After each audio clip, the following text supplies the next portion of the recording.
Welcome to the Mixology Talk podcast, where we serve up answers for your cocktail questions, interview top industry professionals, and keep you up to date with what's going on in the world of craft cocktails.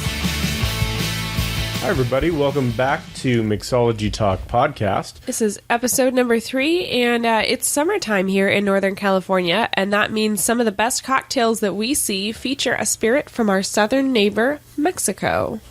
Yeah, so in the last couple episodes, we were talking about common spirits that you find behind bars, and we're going to continue that today with our good friend, Tequila. Well, not always a friend, let's be honest. Right, exactly. Like we mentioned before, you know, tequila has been one of the spirits that was gave me a lot of bad memories of college. We won't talk about that. I don't think I know those stories. No, you don't. I don't think I want to know those stories. Yeah, exactly. But basically what we're doing is we're covering spirits. We're talking about the basics of them, how it's made, you know, the flavors that you can expect. So we're going to continue that. So with tequila, the basics of how it's made is basically it is a large pineapple-shaped plant. Yeah, And so if we recall for a second how it went for vodka, what you would do is you would kind of make a wine out of some sort of something, either potatoes or beets or something. Exactly. And in this case, there's no different, right? You kind of make a wine out of the agave plant. Is that true? Exactly, yeah. And the one of the biggest things that is slightly different is since it is so fibrous and it's got so much starch in it, you actually have to cook it to extract a lot of the sugars. The agave plant is actually, it's kind of like a cactus, right? It's more like a pineapple. It's like a large pineapple. Okay. And you have to chop it up and... You chop off all the leaves, and then the middle is called the piña. Right. Which actually is similar to the word for pineapple, I suppose. Right. And then you cook it, like you mentioned, to break down the fibers. Is that why they cook it? And extract and caramelize the sugars as well. I do like my sugars caramelized. Exactly. And then from that point on, you're basically just going to cook it and press it to extract the juices. Got it. And then that's what you make the wine or beer out of. Exactly. So at that point you have a sweet water is the term I always use. So at that point you have a sweet water which can get fermented, which will raise the alcohol level, and from that point on you distill it. Got it. Tequila. That makes sense. And so you distill it at that point, and that makes the clear stuff, right? Exactly, yeah. So, and this brings up another point of, you know, what are the common types of tequila out there? So the one that got most of us in trouble in college is a style of tequila called a mixto. Why is that? Is that because it tastes the best or it's cheapest? It's usually the cheapest. Is this the one that comes in plastic bottles? Plastic bottles. You should be ashamed of yourself. And they have, they're not really high quality brands. They're usually just really cheap. But they're still called tequila, right? Right. So you got to look at the little letters on the label that say mixto somewhere. Or usually if it says 100% de agave, that is a much more reputable style. Or so that's type what you would, to skip forward a tad, if you are shopping for tequila, avoid the word mixto or look for 100% agave. Exactly. Got it. And I mean, there's so many great brands out there for the price that you shouldn't have a problem finding something that's 100% agave. So basically, tequila falls into a couple age categories, and that's usually how you tell one from the other. And every time you go up in a step, the price gets a little bit more expensive because they have to age it. So, like the one we typically use for mixing is a Blanco, or there's another word they use for Blanco. Silver, right? Yeah, silver. So there's no real age on it. You can go from 0 to up to about 3 months. And that's the stuff that's absolutely clear, looks just like vodka, right? Exactly. Mm-hmm. And that's where you're going to get the freshest taste of the agave. So how does it taste? You're good at describing tastes. I'm no good at that. How would you describe the taste as it differs from vodka? So this one is going to be a lot more peppery. It's going to have a little bit more kind of a mint and kind of a floral aroma, like aromatic quality to it. It's going to have a much more kind of like vegetal kind of component to it as well. Some of them can.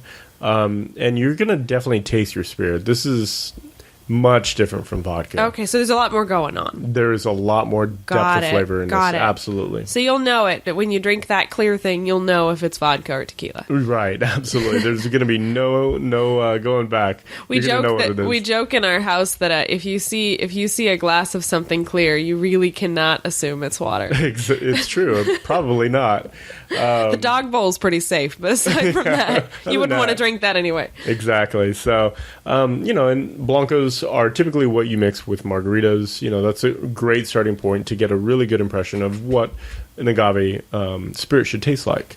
And then from there, you go up to the reposados. And these are typically tequilas that have been aged in barrels, typically old bourbon barrels, for anywhere from 3 months to a year. So you start to get a little bit of color there too, right? You get a little bit of color. You get a little bit more of that barrel influence. So instead of that fresh agave flavor that we notice in Blanco, you're going to notice a little bit more kind of a vanilla quality to it, even some spice like cinnamon, and some other components to it as well. So it's going to take on a balance between the fresh agave flavor and those barrel notes. Got it. Now these, I assume Blanco and Reposado are both sort of the cheapest kinds of tequila, right? Yeah, for 100% agave, they tend to come in a little bit on the cheaper side, which is great. So is it true then that Blanco and Reposado are probably the only ones you would use in cocktails? I mean, for the most part, if you're just making your basic margaritas, I would probably stick with those two. If you go up to an añejo, you're just kind of throwing good money away. Right. You that can makes get sense. quite a good cocktail out of a Blanco. So the Blanco's the clear one. The Reposado's seen a little bit of time in a barrel, so you're starting to see some color to it. Mm-hmm. And you mentioned the difference in flavor. Can you maybe give a suggestion on how you might use them differently in cocktails? Anything that's a little bit more spirit driven, you probably want to go towards the heavier age stuff. So like the reposados and the añejos, which we'll talk about soon, you probably want to steer towards those just because they have a lot of personality to them. You can definitely use a Blanco as well. Is it a good personality though? It can be. It can be really fun. Yeah. It can be the life of the party. It's not a jerk. Right. Depends on how many you have. Good point. But for the most part, the older it is, the more kind of that barrel influence that's going to take on, more of a cooked agave versus a fresh agave flavor. So you want to adapt that. But for the most part, I mean, anybody drinking at home that's going to mix it with any kind of citrus or anything like that, you probably want to stick with the Blancos. That's probably going to be the simplest one to work with, I imagine. And the cheapest. Good point. Yeah. So, and just to stick with this for 1 second longer, you were telling me earlier today a trick that you have found with choosing citrus for tequila. Can you maybe recap that story for me? Yeah, so typically I have a rule on just where I start with cocktail creation. So if the spirit is clear, so vodka, gin, tequila, I typically gravitate towards using lime juice. If it has more of a barrel age to it, like some rums, bourbon is a great example, cognac, I tend to start with lemon just because it seems like they work out a little bit better. Just something I've noticed. Not always, but it's a good place to start. Yeah, it's a good place to start. But with tequila, I noticed that tequila heavily favors the flavors of lime juice. So I've tried using them in lemon juice, and you can definitely do that. But it just has a really, really high affinity towards lime juice. It's harder kind to of weird. Make it work. Yeah, right. So definitely a good thing to remember. So when you're going to go to the grocery store to pick up some tequila, you may as well grab a bag of limes. Might as well. Exactly. Yeah, I definitely would recommend that. So yeah, the next spirit category is the añejo, and that's usually your most expensive that you want to probably buy. That's aged anywhere from about 1 to 3 years, and like we mentioned earlier, this is where you're going to really taste the vanilla, the cinnamon, that cooked agaves instead of the fresh agaves. And these are typically meant a little bit more for sipping. So, just enjoying it, maybe even on the rocks, or, just really savoring the tequila. It turns out a lot much better and much more personality. Sounds like there's a lot there, almost like a bourbon or whiskey. Or cognac or anything like that. Yeah, it's got a lot of depth of flavor to it. You're not going to throw it in a Coke. You could. I probably wouldn't recommend it, though. Exactly. And there is one other category, and it's typically outside the price range of most people, and that's the extra añejos. So this has been aged for over 3 years. This is where you're going to get a lot of that barrel influence. At this point, it starts to take on a lot of caramel and toffee notes. And the price is pretty steep. So typically extra añejos start at about $100, and you definitely, you can mix them, but I really wouldn't recommend them. They're just so good on their own. Yeah, definitely. That makes a lot of sense. So there's another, I'm cheating here a little bit because this is not a tequila, but I did want to mention mezcal before we get off the topic. No, absolutely. Actually, tequila is a type of mezcal, but mezcal is not actually tequila. So I'm cheating a bit. They're different spirits, yeah, for sure. But they have a similar sort of lineage if you look at how they're made. Right, exactly. And so mezcal follows a lot of the same process, but when you taste it, it is very, very, very smoky. Yeah, and that's the way they process it, and they cook the hearts of the agave. So they actually do it in big earthen pits. They cover them up, so all of the smoke that used for cooking this goes right into the juice. So it can be really, really smoky, like an Islay Scotch. So if It's you like incredible. It's incredible how much of that smoke flavor comes through. and it can definitely persist through a cocktail. Absolutely. Yeah, it's something I don't know about elsewhere in the country, but here in San Francisco, we're starting to see a lot of mezcal on the menu. And I personally, if I see mezcal on the ingredient list for a cocktail, I just assume it's going to be a pretty smoky drink. Yeah, it's a pretty good assumption. It's never going to be, in my opinion, it's not going to be an ingredient that's like, oh, I don't really taste it. No, it's going to stand out. You're It's got going to so taste much smoke, personality, yeah. right? Not a bad thing, trust me. Like, it can be done really, really well, but definitely expect some of that smoke flavor if you see mezcal on there. Exactly. So, but yeah, it's one of the hottest spirits right now in high-end cocktail bars.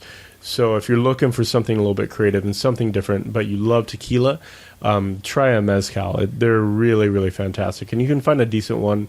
They're a little bit more expensive right now, and so they're probably going to cost about $30 a bottle. Can you find them, though? I mean, you'll find them in your local Bevmo? You might be able to. They're kind of Okay. boutique items at this point. So keep an eye out. It sort of probably depends on where you are locally, but it's definitely, if you're interested in this sort of thing, definitely give it a try if you can find it. Absolutely. So, and this brings up the next thing about shopping for tequila. So, as we mentioned before, mixtos. Beware. Yeah, exactly. Beware le mixto. Yeah, absolutely. And like we said, this is something that gets you in trouble, in the past. So Yeah, definitely. And by in trouble, I think he's referring to the headache. yeah, you will definitely feel this the next day. So, Before we go on, when you say mixto, I assume we're talking about things that are mixed. And we talked about how mixtos only need to be 51% agave. Mm-hmm. What else is in there? So typically mixtos are 51% agave base, and then the other balance of it is typically sugar cane. So like rum. So they made essentially. the sweet water out of sugar cane instead of cooked agave. Both, yeah. So they'll probably, it. most likely, they'll probably distill it two different ways, combine it in the end. And then mixed it at the end. Exactly. Okay. So So it's kind of cheating calling it tequila, it sounds Exactly. like. Which is And- why it's got the 51% minimum, right? Absolutely. And I guarantee you they hit that 51% mark. Right, exactly, exactly. And you'll see it on the price tag too. But it doesn't seem like tequila, like 100% agave, is that expensive. No, you can find some great tequilas at a really reasonable price these days. They used to be a lot harder to find, but for about $20, you can get a really good Blanco out there. And there's no reason to buy a mixto, in my opinion. So if you can find Blanco or something. silver is we're probably looking around $20 for what, 750 mils? Yeah, about 750 mils. Okay. A couple brands that I recommend. El Jimador is a great one. Corralejo and Espolón for the price. You really can't beat those tequilas.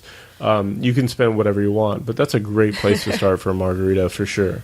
And what about moving up a step to the reposados? Yeah, so reposados, because they have a little bit more barrel age and they have to sit on the product a little bit longer to age them, they typically go up in price. So you can find them most likely between 20 and 30 for a really decent reposado. Okay, and if you were shopping for yourself, what kind of brands would you look for? Those same brands do a fantastic job in a reposados. Okay. They do across the board. Those three brands, you can't really go wrong. I always have my favorites, but these three will always fit the bill. Sounds They good. do a good job for sure. And so if we step it up again to the añejo, we're looking at a lot more time now. The añejo, again, are aged between 1 and 3 years, so they've been sitting on the product for a while. How expensive does that get? You can spend a lot of money on the añejos, anywhere from $25 all the way up to $100, depending on the brand. I'd say, there's a big window between them, but, you can get a pretty decent one for about $30, no problem. Sounds like the spectrum of quality is also wider, along with the spectrum of actual price. Absolutely, yeah. You get what you pay for, kind of thing. It's typically true in most spirits. There's a significant amount of marketing that's going on there I'm too, sure. but typically you get what you pay for. So, and then that brings us to the last. If you're, like I said, if you're shopping for something that's really, really high end and you want to get a super añejo, you're going to be spending high end prices. So, typically you can spend easily over $100 for a bottle of the super añejos. Wow. Yeah. I've probably never even tasted that stuff. Yeah, it's pretty rare, or it's a nice treat. Exactly. So, just like we mentioned the last couple times, we are taking this occasion to celebrate with our own cocktail. And today we're drinking something that we've called the Hacienda del Sol. Yeah, and this is actually an original cocktail from us. I had no part in this except the supervised. drinking. It was delicious. But it's really easy cocktail. It's kind of a take on a Manhattan, but with tequila. And we'll put the recipe on our website at mixologytalk.com. Episode 3. Episode 3, yeah. Exactly. And the nice thing about this cocktail, just to really pique your interest, because I can't help myself, is it looks just like white wine. Yeah. But you get a really beautiful lime aroma as you drink it, and then it's a fantastic balance of almost like an orangish vegetal flavor with the tequila and the I'll give you a sneak peek. There are some orange bitters in there. Yeah, absolutely. It's really, really easy to drink cocktails. So definitely check that out on our website. It's at mixologytalk.com/3. So what are some other cocktails, some well-known cocktails that you make with tequila? Yeah, so the quintessential cocktail, probably one of the most popular cocktails in the world on any spirit, is the margarita. Oh, definitely. So, and everyone has their own favorite cocktail recipe for the margarita, but it's definitely the most popular cocktail in the world. Some other ones are the Paloma, which is a little bit more kind of obscure margarita cocktail, El Diablo, and of course a Bloody Mary with tequila is called a Bloody Maria, and it's really? absolutely I didn't know fantastic. Yeah, it's really good. And if it's good. gin, if you use gin in a Bloody Mary, it's called a Bloody Caesar.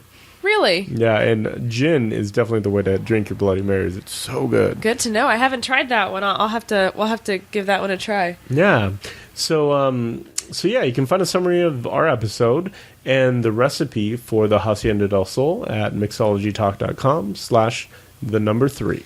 And next week, or I should say whenever this next episode comes out, we're going to be talking about probably one of my favorite spirits that I've only recently gotten Chris to start mixing in his cocktails. Yeah, and this is probably one of the most feared spirits around, and historically, it has one of the most colorful cast of characters and stories out there. But I think it's got a bad rap. I disagree. And Chris is wrong. So stick with us next time. We're going to be talking about another delicious spirit, and we hope that you'll stick around to hear the story. So until next time, cheers, everyone. Cheers. Never miss an episode by subscribing in iTunes or YouTube. And as always, check out the show notes by clicking on the right.